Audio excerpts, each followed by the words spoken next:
এক কথায় অনৈতিকভাবে অবৈধভাবে যখন কেউ আতঙ্কের পরিবেশ সৃষ্টি করবে কোনো ধর্মীয় স্বার্থ চরিতার্থ করার জন্য অথবা রাজনৈতিক স্বার্থ চরিতার্থ করার জন্য অথবা কোনো ব্যক্তিগত স্বার্থ চরিতার্থ করার জন্য অনৈতিকভাবে যখন সে আতঙ্কের পরিবেশ সৃষ্টি করবে এবং সরকারকে কোনো পদক্ষেপ নিতে বাধ্য করবে, তখন সেই হচ্ছে সন্ত্রাস। তাহলে সন্ত্রাস শব্দটার অর্থ আমরা জানতে পারলাম, এটা একটা নেতিবাচক শব্দ, যে আতঙ্কের সৃষ্টি করে, অশান্তির পরিবেশ সৃষ্টি করে, সেই হচ্ছে সন্ত্রাস। এবার চলুন, ইসলাম কি? ইসলাম শব্দটি এসছে সিলমুন থেকে, যার অর্থ শান্তি বা আত্মসমর্পণ করা।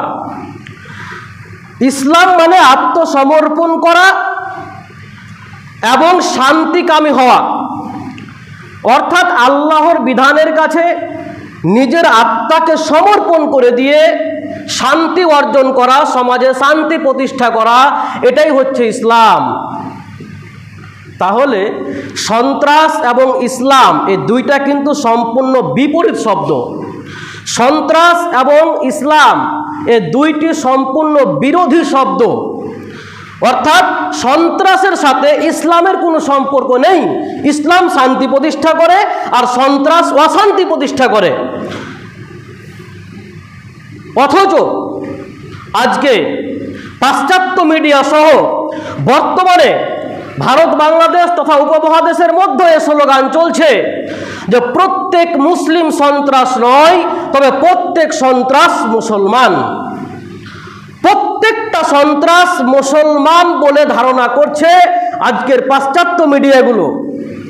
অর্থাৎ তারা বলতে চাইছেন যে ইসলাম হচ্ছে একটা সন্ত্রাসের ধর্ম, প্রত্যেকটা সন্ত্রাস সে মুসলমান। অথচ ইসলাম সন্ত্রাসকে সমর্থন করে না, ইসলাম সন্ত্রাস নির্মূলে পদক্ষেপ গ্রহণ করে।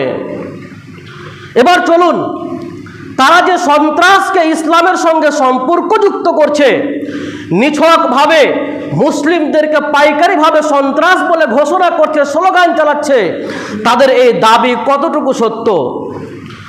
ইতিহাস মূল্যায়ন করলে জানতে পারবেন যে তারা শুধুমাত্র মূর্খ নয়, যারা এইরকম অপবাদ মুসলিমের উপরে দেয় এরা হচ্ছে চরম মূর্খ। এদের ইতিহাস সম্বন্ধে কোনো জ্ঞান নেই, এদের বাস্তবতা সম্বন্ধে কোনো জ্ঞান নেই। শুধুমাত্র মুসলিমদের প্রতি হিংসার বশবর্তী হয়ে এরা বলে যে প্রত্যেকটা সন্ত্রাস মুসলমান।